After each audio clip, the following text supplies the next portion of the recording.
Morning. Right, so we are back on the two-storey Nottingham extension. As you can see, the roof has been put on. It's been felted, not quite been matted. So today we're going to be blasting this whole gable up. I'm going to be using a profile setup, which I'll show you in a bit.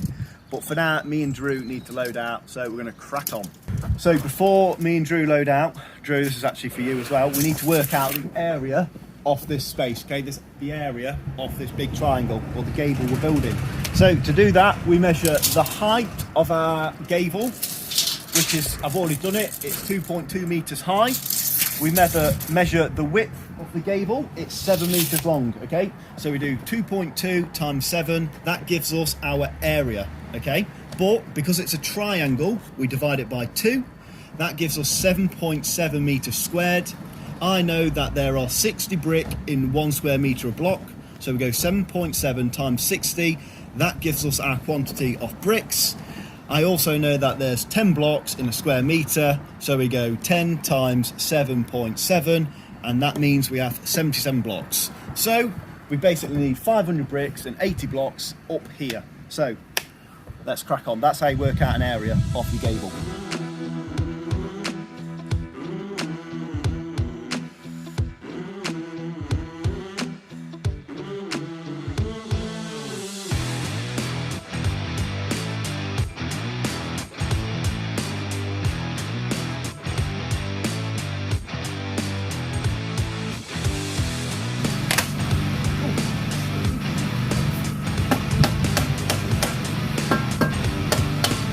Right then, so I've just set the lintels on. We've got 200mm bearing either side, which is absolutely fantastic. Just using this new level, it's got magnets on. As you can see, we are 1mm high this end, which is pretty much bob on. So it's good to know. Right, now we're going to crack on with the block work. It is the afternoon now. Me and Drew spent the morning loading out all of the bricks, all of the blocks. I've just sat these lintels on here, and now I'm just bedding the tray on.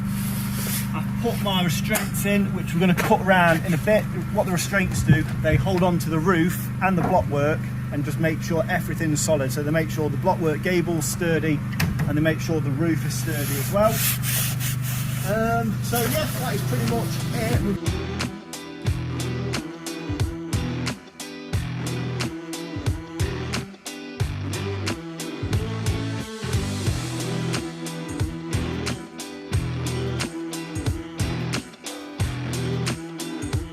We've just got the block work up, all pointed. I do need to go inside and point up in a little bit. We've sorted out all our trays. We've got our upstands in, we've got our weep holes in, just loads of faffy stuff sorted. I've also, just follow me, Drew. We've got some hockey sticks set up there. We've got another hockey stick set at the top there, and all that door set basically mirrors our roof line. And because I have 2 courses of pattern, my hockey sticks are set at 150 down and 75mm. So that's something to think about. And then, come here, I have actually got a corbel detail here. So I need to take this down to 5 courses and build out a corbel. But for speed, I'm throwing profiles up this wall for now. And then when I get right up and do all my cuts, I'll cut this out and whack a corbel on. The drawing didn't show a corbel, but I did think there might be one. But anyway, it doesn't really matter. So we'll put a corbel in at a later date. Right, so for now, we're going to crack on and get some bricks down.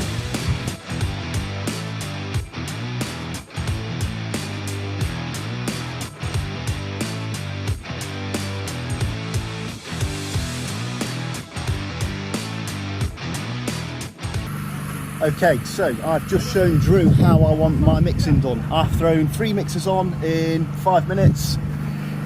Bringing it all up now. We're going to do a time lapse and absolutely blast. I want this up by 11.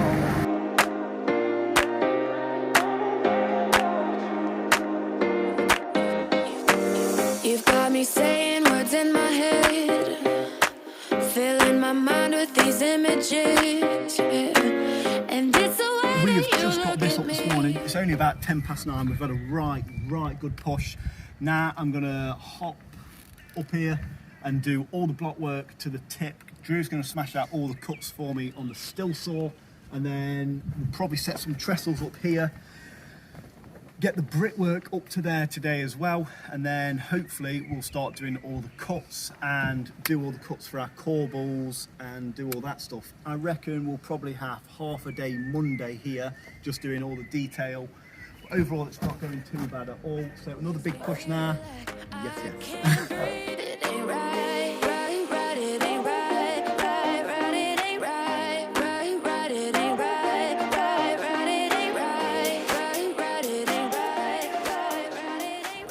Yes, so we've set the trestles up and we're just doing this all freehand now with my nice new level, which I'll talk about in a bit.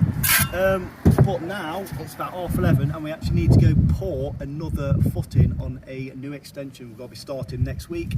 So we're going to leave this here. Hopefully we'll be back later on because I want to get this up today. So we're going to go pour a footing and then we will return. Yes, yes. Yes, we didn't return on Friday. It's Monday morning. We ended up pouring about 14 cube and then we just couldn't be bothered to come back. So we've just finished that tip up there and now we're going to be doing all of our cuts. If you've not watched my previous video where I marked out all my cuts, there's a couple of things I like to do when marking my cuts. So you can either set your cuts up with 2 packers, 2 weep holes, and you just put your brick on like that, which works pretty well. Or you can do 2 weep holes on the perp joint, which works very well as well. But I always drop my weep holes down the cavity and off the scaffold. So what I like to do is back of the trowel, and that works just as well. What you're after is a 10mm gap there for your bed joint, 10mm gap for your perp. So if you put 20mm on your perp joint, that would allow 10mm bed, 10mm perp. So right now Drew is going to smash out all the cuts with the still saw. I'm going to go all the way up here, do all the cuts this side, do all the cuts the other side, then put on 2 courses of oversailors. Then we're going to do some corbels and that should be job done. So I want this done today. Yes, Drew? Yeah, man. Let's do it. Right. Just a little tip again, when you're doing your cut up, every bricklayer likes to do them different, but the quickest way I have found is mark a load of bricks in one go and then cut them all in one go and then lay them all in one go. Okay, I know bricklayers, your uncle does this, Drew. He'll build the entire gable and cut as he goes. Right, and okay. It's really slow. Get the bulk in and then mark every single brick. So you see here, I've got 1, 2, 3, 4, 5, 6, 7, 8. Got 8 marked, and the order I've laid them out in is the order I will cut them in and the order I will lay them in, so I don't get confused or anything. So quickest way to do it, just get the bulk in, do all your cuts in one go, and then lay it all.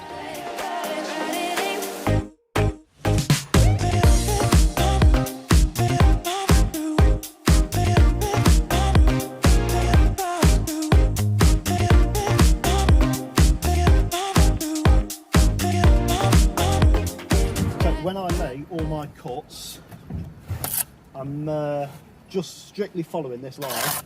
I don't use a level or check it for plumb because this is your line, so you just follow that.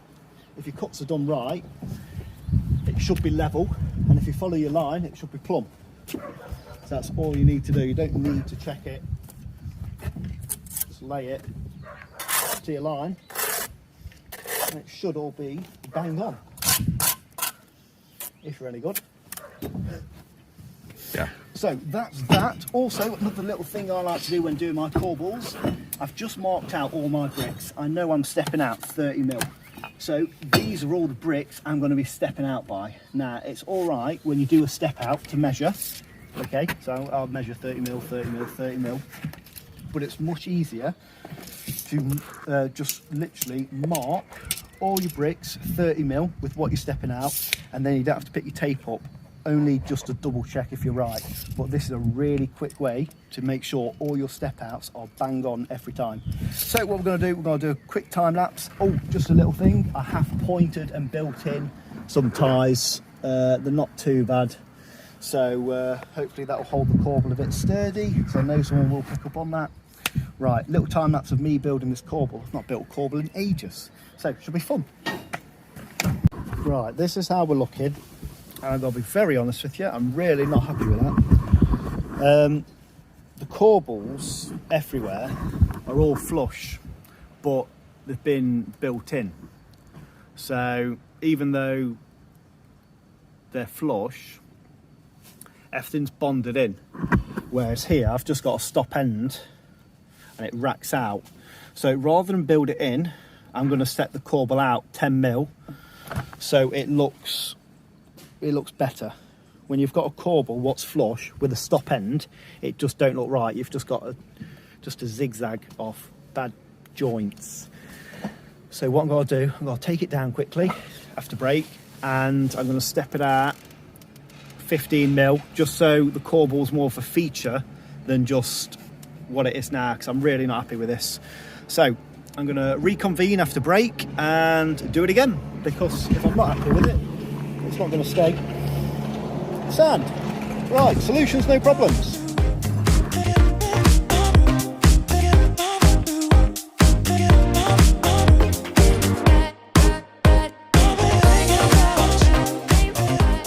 Right, there we go. We've just finished building our first corbel. Second time round, went much better. I still need to get 2 courses down there, so I'm going to finish the rest of the corbel when I come to that. I'm now going to go do the same on that side. Drew is tidying the entire job up. Good lad, Drew. And then we've got the 2 course of oversailers to go on here. It's ticking on a bit now. Took a bit longer than I wanted to, that did. Like I just said to Drew, I've not built one of these in, well, a corbel in years. But I'm glad I rebuilt it, because I think it definitely looks better when it steps out. Right, on to the next. Right, so we built our second corbel. This one went 100 times better than that. Like I said, not built a corbel in ages, and I was just wrapping my head around it. But anyway, we move. Now we are doing our oversailers. I've just put the first course on. It's gone all right so far. Just a little thing, I call this the landing brick. You see how this brick here, Drew, lands on the corbel, yeah? You see how it's cut? Yeah. To get that angle perfect every time, what you got to do is put your boat level, or any level, from the tip of the brick, level across, okay? You put your brick on the rafter, okay? And that gives you your angle. And then all you do is go...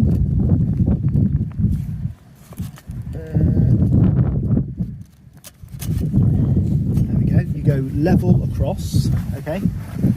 So I sat it on the rafter, I go from nothing to what the level says level, I don't know if that makes sense.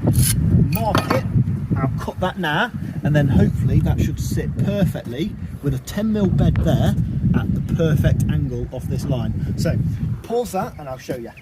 So now, I should be able just to, don't worry about that nail being in the bed joint, we can pull that out in a bit. So this should just slide in there lovely. Oh, there we go, go on Isaac. There we go. So I've got a pretty nice 10 mil bed there, and if you look here, it's touching my hockey stick, which is set at the correct angle.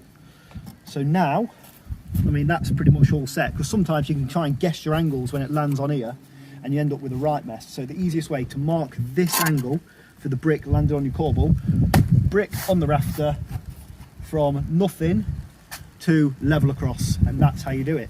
So we're going to blast out this last oversailer on this side and then go do the other side. Sound.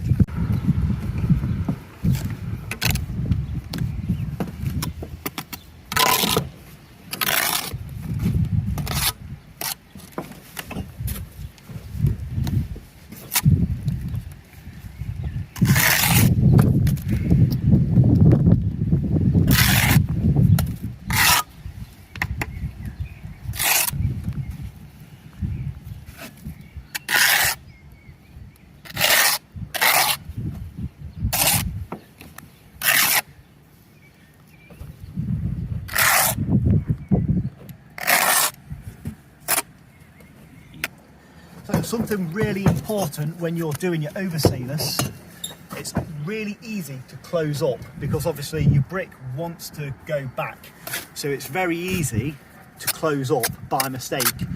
But you really want to stay half on the best you can, because when you get to the top you want this brick here and the top brick there to be level with the other brick on the other side, so you've got equal cuts. I'll show you a bit later, but just do your best to stay perfectly half on. You don't want to be losing your bond up a gable. Little dog shit. Have I lost it? No. No. Mint. Makes a change.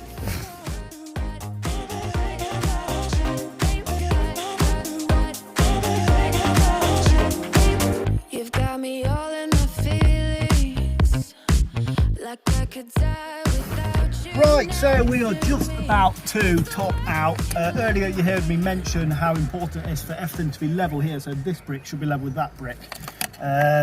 I've done my best to keep it level. As you can see there, the bubble says it's not too bad whatsoever.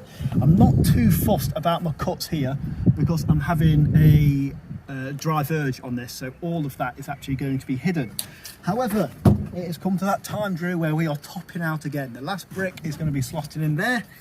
I will write my name, you write your name, just like we did on Izzy's. Yeah, sad. Izzy. What's the date today? Today is the 30th of May. 30th? Yeah, man. And I'm going to put that, I'll put 30 here.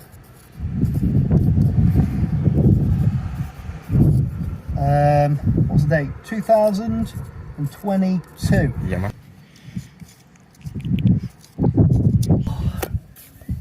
A bit of bed. A lot of bed. Oh, good. Okay.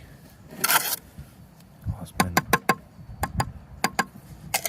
Like I say, it's all going to be hidden. Yeah. But there we go. That's mint.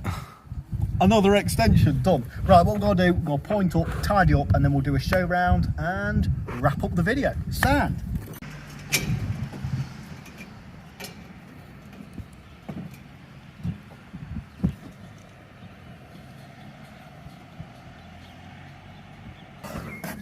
Yes, there we go. So we have just finished tidying. We have come here.